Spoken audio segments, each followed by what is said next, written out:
CountryWide CONNECT, connecting farmers and growers to what they need to know to grow. Your daily innovative rural show with Andy Thompson and Sarah Perriam-Lampp. From farm to living room, New Zealand wool into premium homeware and capturing more value is Willie Bell from Eath Designs joining us on CountryWide CONNECT. Hi, Willie. How are you going, team? Andy, Sarah? Oh, look, our backdrops might actually nearly match. But I was just looking at that. He's got the same backdrop as me, just about. Yeah. No, it's that's the country we grow our fibre on for our blankets. Yes, I thought it'd be quite fitting. I had it up there better than what's behind me in our worry. Yeah. Amazing. So, hey, Willie, can you let our audience know whereabouts you're speaking to us from, and about where your wool is growing? So I'm obviously Willie Bell. We're a farming family in Southern Hawke's Bay. You may have heard of Norsewear or the New Zealand Natural Clothing. So we're only literally 20 minutes from there. So we're obviously born to grow good wool and provide woolen products. So so we're a sheep and beef operation here. Strong background in the wool industry. Dad was always very strong and ensured that when we were taking over the reins that we weren't letting the wool clips slide as the prices did. So we wanted to, myself and a few friends wanted to take that on board and produce something that represented the clip that we grow here. Absolutely stunning backdrop there. And that must have been very tough years, obviously, because, we've talked about it with wool. It became actually an animal welfare cost, didn't it? You were actually paying to get them shorn. Yeah, they weren't good years. And for the wool industry, we stuck by our knitting. Like I said, Dad was very staunch wool, and a lot of people did let it slide, and it takes, this is the breeding side of it, it takes a long time to breed that good fibre back into your flock. It doesn't just come back. So we stuck with it, and we went with we dropped over to Zenterra, which was New Zealand Merino, and they were a massive support and just providing a new fresh train of thought around the wool industry, really. Yeah. But you then took it a step further. We took it a step further, that's right. Yeah. Was, you and some friends, what'd you do? So I had a friend in New York. She's actually a Hawke's Bay farmer, born and bred.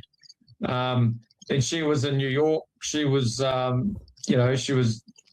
she wanted something from New Zealand to bring back into New York, pretty much. And we swapped Snapchats, and she'd be showing her mates in the high rises of New York, what these back blocks look like in New Zealand, and they were falling over with them. They just couldn't get their head around what we work with on a day-to-day basis. And so we put our heads together and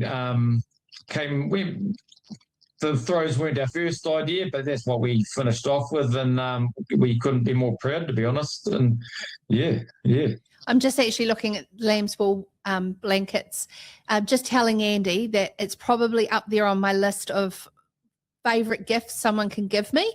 I collect lamb's wool blankets, just saying that repeatedly, Andy, in case you need stuck for a gift for me. I've been a fan of these lamb's wool blankets, and there has been many a brand across New Zealand doing something similar, Willie, but you are focusing purely on an export market? That's right, Sarah. You're dead right there too. Like there are a number of brands doing a wonderful job here in New Zealand, and good on them. You're preaching to the converted here in New Zealand. We all know we love wool, so we thought, why not go to New York? We need education we need education on wool out in the globe, and so we thought, bugger it, we'll take the bull by the horns and get into New York, and so that's what we did. So we are based in New York. We have that's where all of our stock is. everything is sourced from New Zealand, and we export over to New York. And Deb's working out of her home in New York there. Yes. Willie, you talked about the journey on the farm, the sustainability that you've got to do. Obviously, that's a big part of selling a product like this into a market, a high-end market like New York. Are you selling actual product from your own farm into these lamb's wool blankets and exporting, or you sort of got to the stage where you're buying more? How's it work? No, we've been going for about a year and a half now, I suppose. So I'm still able to grow enough fibre for our lamb's wool production. We're not having to source fibre from outside other areas. One of our key cornerstones is 100% traceable, and going through working with Zenterra, everything is 100% traceable. So we can put a hand on our heart and say this fibre came from such and such a place. You know, if we do end up not being able to fill the orders from our own farm, we can go to South Island or somewhere else in the North Island and get these fibres that are ZQ Plus credited, and we can go to the globe and say this is what it is, and this is as good as it's going to get for you. Yeah. What feedback has Deborah got from her being based on the ground in the US and understanding the uniqueness of the New Zealand farming production system to feedback to you as a farmer to say, these guys really care about it? It might not seem like a big deal to you, but, you know, can we scale that up or dial that down, or, you know, what are the key features? I guess the biggest bit of feedback we've had from the American customers, they don't actually know how good wool is until they get a hold of it. Like one guy was saying,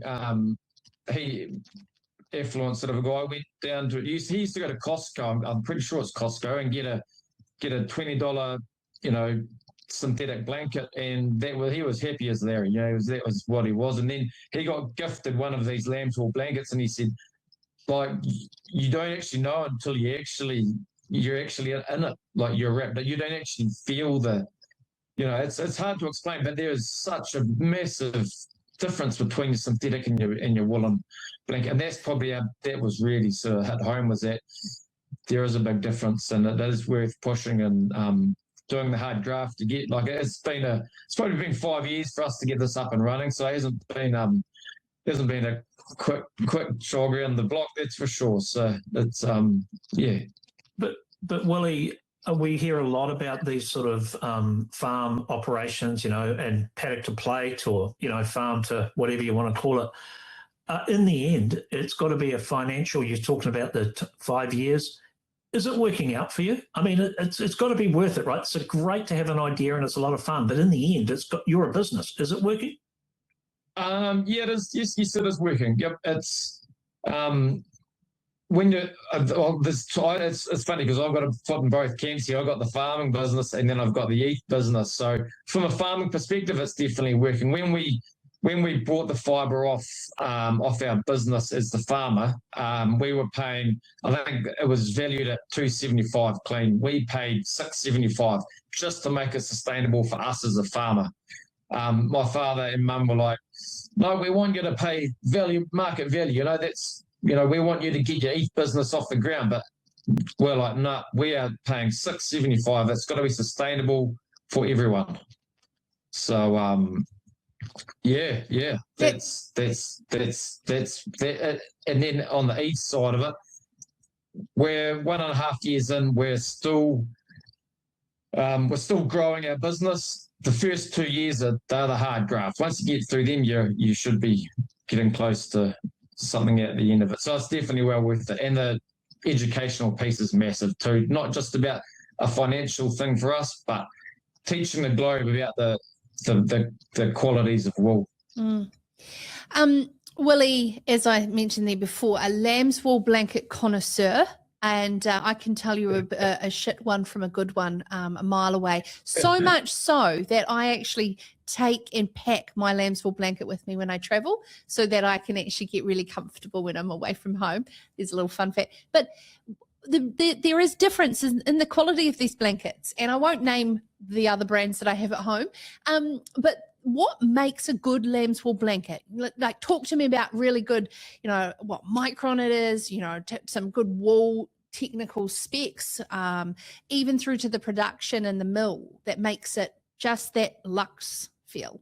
I guess it all starts on the farm, Sarah, just having that passion as a farmer to grow that fibre the best you possibly can. And then from there on, it's a massive team effort, and just having that in your blanket or your throw, and just knowing it's all one unit. It's and then, to be perfectly honest, we're a team. I'm the farmer. We've got Deb, she's the CEO. We've got Gemma, who's our designer, and she does all the tech side of it. So I'm not going to quote too many technical terms, but we're a 29 micron lamb's wool here. We are looking to go we want to go a little bit finer. So I went through with our wool lady from Zenterra, and we picked out the softer lamb. So we are aiming to bring that micron back a wee bit. We might even blend with a bit of merino just to really bring that softness out. That's one thing Americans do love is a soft throw. They want to get it. They're not like us. We can handle a bit of a swanee on our backs. They're probably just a bit more refined like that. So, yeah. Hey, Willie, do you know there's a massive missed opportunity with the Norsewear pitch the CEO had to the All Blacks for their merchandise to have New Zealand wool rather than synthetic? I'm sure you would have been following along with that. I don't know if I didn't know. Is that with Phil Grant, was it? Yeah, Tim, the CEO, has said. Tim, the CEO. Yes, Tim. Yep. Pitched to All Blacks merchandise to have New Zealand wool rather than synthetic beanies, and they'd be a global ambassador for New Zealand wool. It's such a missed opportunity. Oh, it is. You're dead right. And it would be an amazing opportunity, and that's sort of some of the avenues we've got to get into. We were very lucky. We got into a rod and gun store in New York for a couple of days and had our brand in there. And it's those collaborations with lots of the rod and guns and the Norsewears of we've really got to drive home and put the mahi in and get into those areas. Yeah. Hey, Willie, just on, you talked about sustainability, and your farm has got to be, ticking the box. The ZQ Plus as well. What was that? Yeah, the ZQ Plus. That's the one. ZQ Plus. There's some scepticism amongst New Zealand farmers about how important these messages are to the markets. Do they really value sustainability, or do they value price? Yes, I actually did a seminar on this with Zenterra for some growers, just around how important it is that we do. I mean, we've got to be careful. We don't want to go too far down the track of, being a bit woke, I suppose, but it's still important. It's the opportunities that you miss by not going that extra step.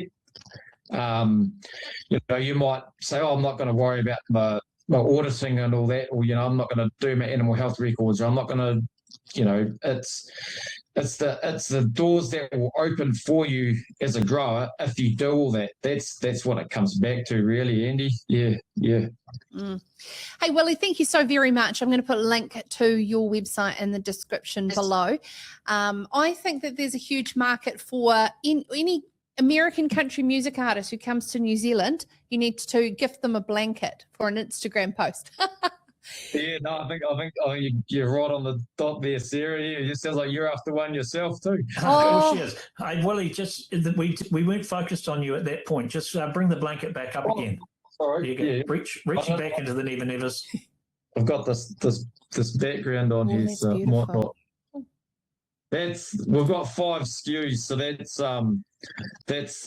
It's not quite showing up very well, is it? It's beautiful, absolutely gorgeous. But anyway. Hey, thank you so much, Willie Bell, who is a part of Eath Designs, New Zealand lamb's wool blanket brand, predominantly exporting into the US, proudly farmed in the Hawke's Bay. CountryWide Connect, connecting farmers and growers to what they need to know to grow. Your daily innovative rural show with Andy Thompson and Sarah Perriam-Lampp.